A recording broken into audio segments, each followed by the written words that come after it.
네, 오늘 마가복음 9장 38절에서 40절을 토대로 감리교회 창시자 존 웨슬리는 아주 유명한 설교를 했습니다. 편협한 믿음에 대한 경고라는 제목으로 유아 독존적이고 광신적인 신앙에서 벗어날 것을 강조했는데요. 웨슬리는 이렇게 말했습니다. 참된 종교는 이성이나 학문을 업신여기지 않는다. 이성을 무시하는 것은 종교를 부정하는 것이다 라고 말을 했습니다. 다시 말해서 이성은 하나님에 대한 믿음으로 나아가는 수단이 된다는 점을 웨슬리는 강조를 했는데요.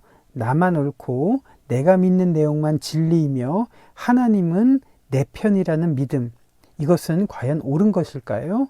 이것을 웨슬리는 오늘 본문을 토대로 설교를 한 바 있습니다. 마가복음 9장에서 변화산 아래의 유대사회는 편협한 공간이었습니다. 많은 종교인들, 유대인들은 저마다 자기가 옳다고 믿었으니까요. 38절에서 요한이 예수님에게 이렇게 말하죠. 우리를 따르지 않는 자가 주의 이름으로 귀신을 내쫓는 것을 보고 우리를 따르지 않기 때문에 금했다라고 말을 합니다. 어떤 사람이 주님의 이름으로 하나님이 함께 하시는 분명한 증거를 갖고 있었지만 요한은 자신들을 따르지 않는다는 이유로 그들을 거부한 겁니다.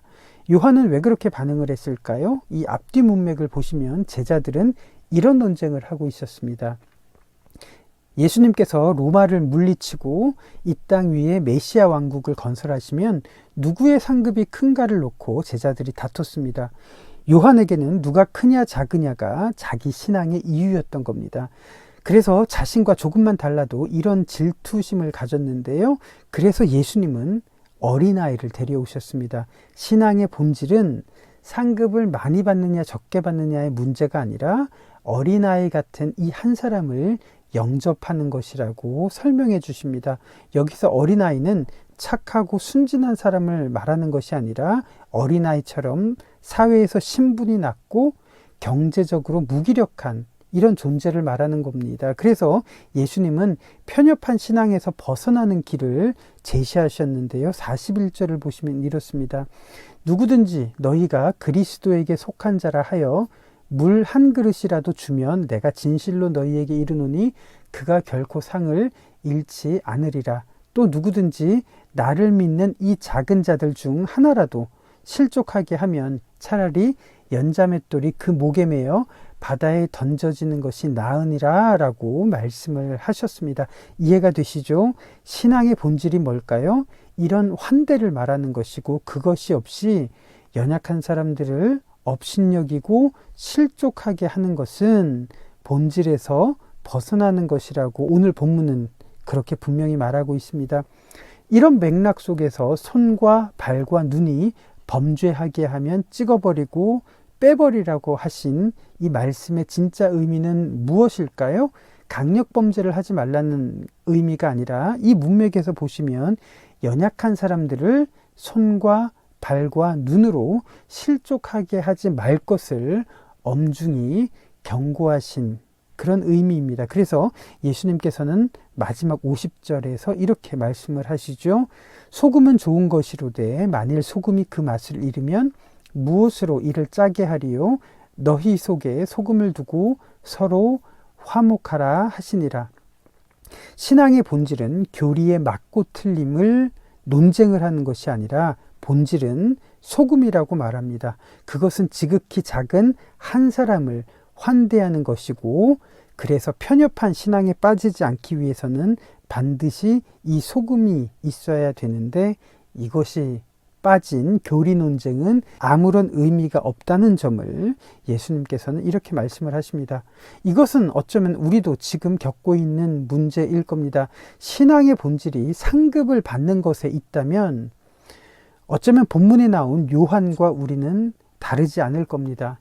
상급을 위해서 성과를 내도록 하는 것이 기독교의 본질이라면 그것은 참된 기독교가 아닐 겁니다. 성과를 내지 못하면 개털모자를 쓴다고 가르치는 것이나 누가 크냐고 논쟁했던 제자들이나 똑같은 논쟁을 하고 있는 겁니다. 천국에서도 누구는 황금 면류관을 쓰고 누구는 개털모자를 쓴다면 그래서 천국에서도 이런 극심한 양극화 현상이 발생한다면 그곳이 정말 천국일지 의심스럽습니다. 정말 그렇습니다. 예수님은 한편 강도에게 낙원을 약속했지 개털 모자를 쓴다고 절대 말하지 않았기 때문입니다. 오히려 요한은 나중에 요한복음을 쓰면서 이렇게 말하죠. 포도나무 가지는 포도나무에 붙어 있기만 해도 저절로 과실을 맺는다, 열매를 맺는다고 했던 것처럼 무엇이 우리의 본질인지를 우리로 하여금 되돌아보게 합니다. 오늘 본문과 가장 잘 어울리는 그림은 까라바조의 로자리오의 성모라는 그림입니다. 까라바조는 종교개혁의 루터의 사상을 누구보다도 잘 표현했던 화가였죠. 이 그림을 보시면 가운데에 성모가 있고요. 아기 예수를 들고 있습니다. 그 좌우에는 성직자들이 서 있는데요. 그들 앞에 굶주린 빈민들이 성직자들에게 구걸을 하고 있는 그림입니다. 이 그림은 당시에 가장 경건하다고 자부하던 로마 교회를 굉장히 불쾌하게 했던 그림입니다. 왜 그럴까요? 교회의 빛이 되어야 되는 경건한 그림인데 빈민들의 때 묻은 모습이 여과 없이 그려져 있고요. 그리고 성모의 얼굴은 당시 매춘부의 얼굴이었기 때문에 그렇습니다. 성경과 종교개혁의 정신을 표방했던 화가 까라바조는 이 그림을 통해서 로마 교회의 위선에 지금 저항하고 있는 겁니다. 예수님은 세리와 창녀의 친구가 되셨는데 왜 로마 교회는 빈민들과 매춘부의 친구가 되지 못하는가라고 이 그림을 통해서 항변하고 있는 겁니다. 그런데 성모와 성직자 사이의 눈빛을 보시면 예사롭지 않습니다. 어떤 상황일까요? 성직자는 두 손에 묵주를 들고 있습니다. 묵주 기도는 이 당시로부터 400년 전에 성 도미니크가 시작했던 기도입니다. 묵주로 기도한다는 것은 도미니크처럼 기도하고 살아간다는 결단이고 고백입니다.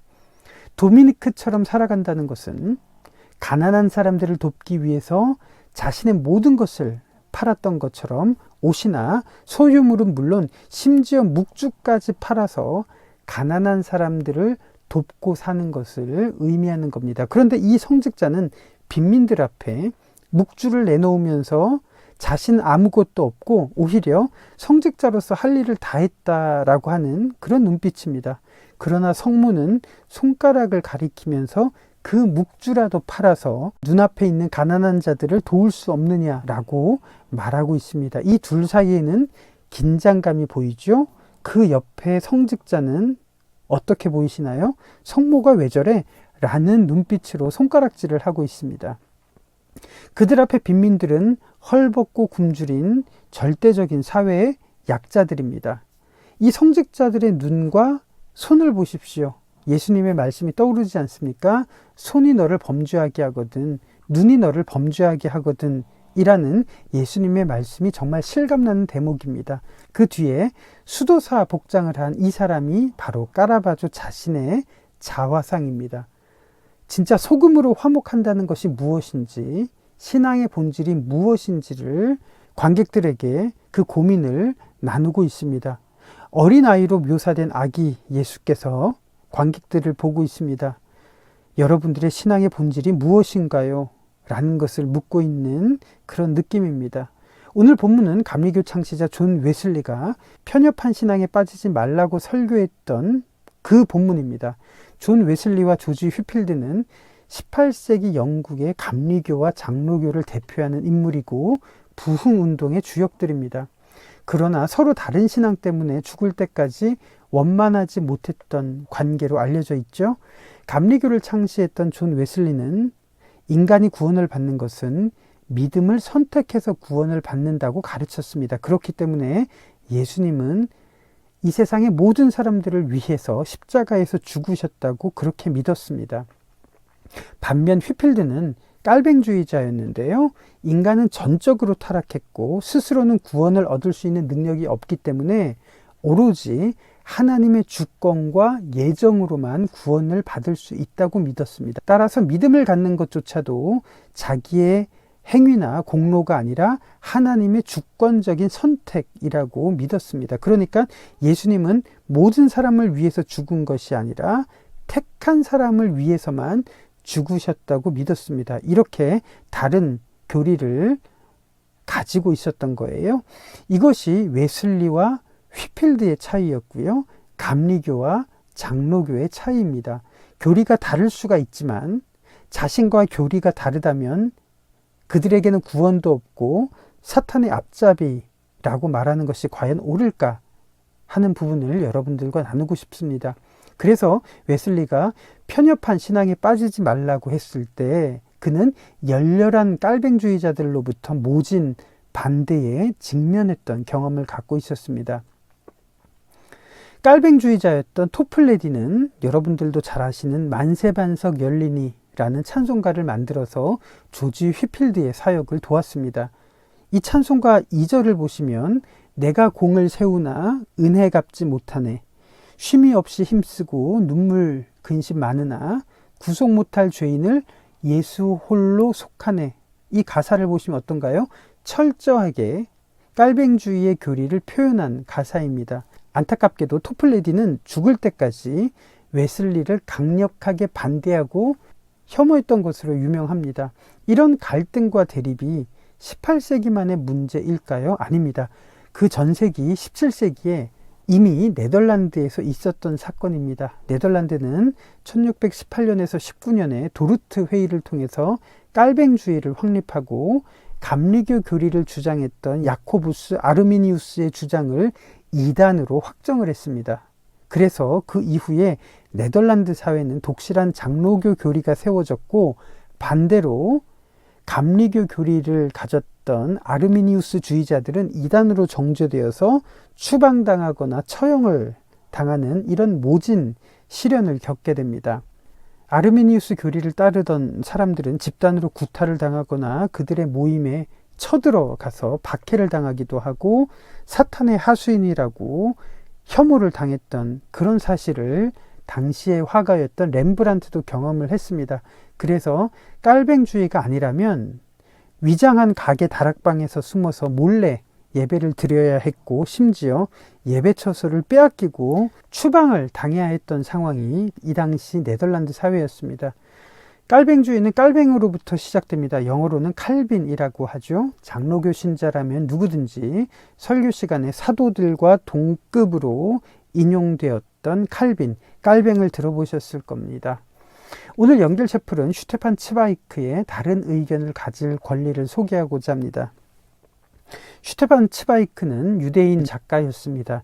1930년대에 히틀러가 집권하면서 나치 기독교를 제외한 모든 종교들을 인정하지 않았습니다.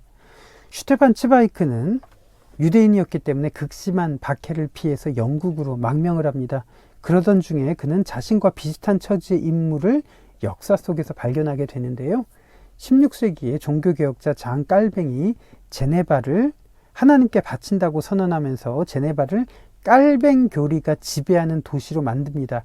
모든 시민들은 깔뱅의 교리대로 따르기로 선서를 해야 했고요. 도덕경찰관들은 이 깔뱅의 가르침을 따르는지 감시를 했던 것이 그 당시 사회였습니다. 이때 깔뱅처럼 종교개혁을 주장했던 신학자가 바로 세바스티안 카스텔리오였는데요. 카스텔리오가 주장하기를 깔뱅처럼 강압적인 방법이 아니라 자유와 관용을 인정해야 된다고 주장하면서 깔뱅과 갈등을 빚다가 부당하게 희생을 당했던 사람입니다. 이 카스텔리오를 연구하고 쓴 책이 바로 다른 의견을 가질 권리입니다. 제가 감리교나 침례교 목사라면 이 책을 소개하는 것이 어쩌면 장로교를 향한 비판이 될 수도 있을 겁니다. 그렇지만 저는 깔뱅주의자이고 깔뱅주의 교리를 지금도 믿고 있는 장로교 목사입니다. 그렇지만 자신과 믿는 교리가 다르다는 이유로 상대방을 향해 비난의 칼날을 겨누는 것은 반대합니다. 저는 제 믿음인 깔뱅주의가 소중하다고 믿습니다. 그러나 저와 다른 교리를 믿는 사람들의 신념이 하찮다고 말할 수는 없을 겁니다.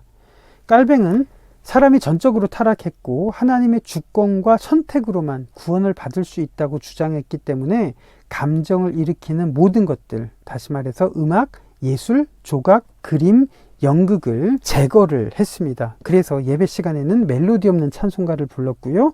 오르간과 모든 악기를 제거했고 교회 내 모든 그림과 조각을 없앴습니다. 이런 영향 때문일까요? 제가 어린 시절에 기타를 치면 사탄의 악기라고 혼났던 기억이 지금도 있습니다. 최근에는 드럼이 그런 취급을 받고 있습니다. 그런 취급을 하시는 분들에게 이 사실을 알려드리고 싶습니다. 오르간과 피아노를 깔뱅이 어떻게 생각했는지 말이죠. 오르간은 깔뱅이에 의해서 쫓겨났고 18세기에 피아노가 보급이 될 때는 피아노는 교회가 아닌 곳에서 사용됐다는 것을 가르쳐 드리고 싶은데 말이죠. 그렇지만 의심의 여지 없이 칼뱅은 훌륭한 신학자이고 역사 속에서 큰 기여를 했습니다. 오늘 이 시간에 깔뱅이 업적을 부정하는 것이 아니라 장로교 내에서 편협한 모습이 있다면 그것을 극복하고 예수님의 말씀처럼 소금을 두고 서로 화목할 수 있는 그런 신앙이기를 소망하는 마음으로 슈테판 츠바이크의 다른 의견을 가질 권리를 연결하도록 하겠습니다.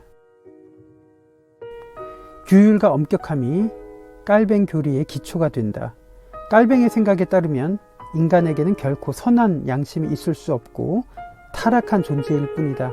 따라서 감각을 자극하는 것, 감정을 일으키는 모든 것이 예배의식에서 사라졌다.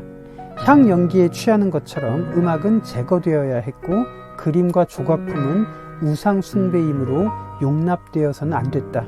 감정으로 영혼을 마비시키는 것들, 즉 멜로디가 붙은 찬송가도 오르간 연주도 심지어 종소리도 교회에서 사라졌다.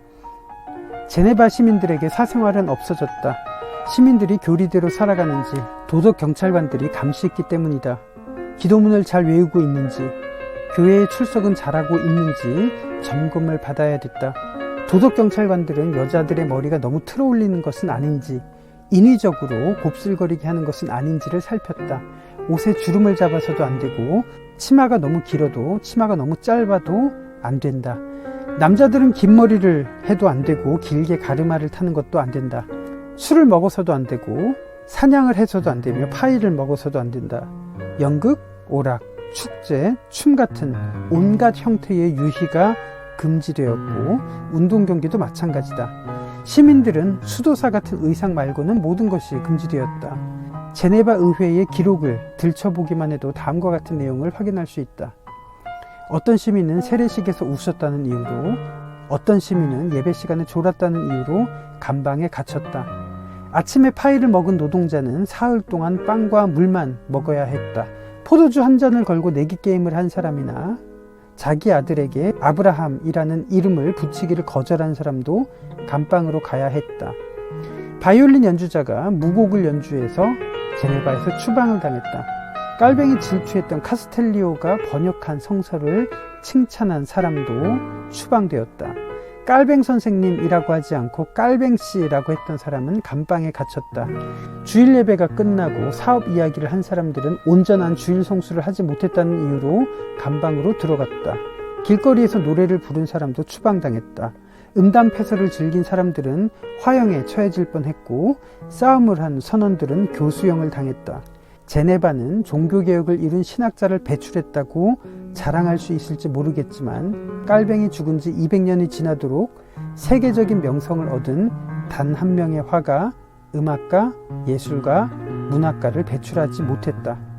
과연 그들은 무엇을 얻었고 무엇을 희생했는가?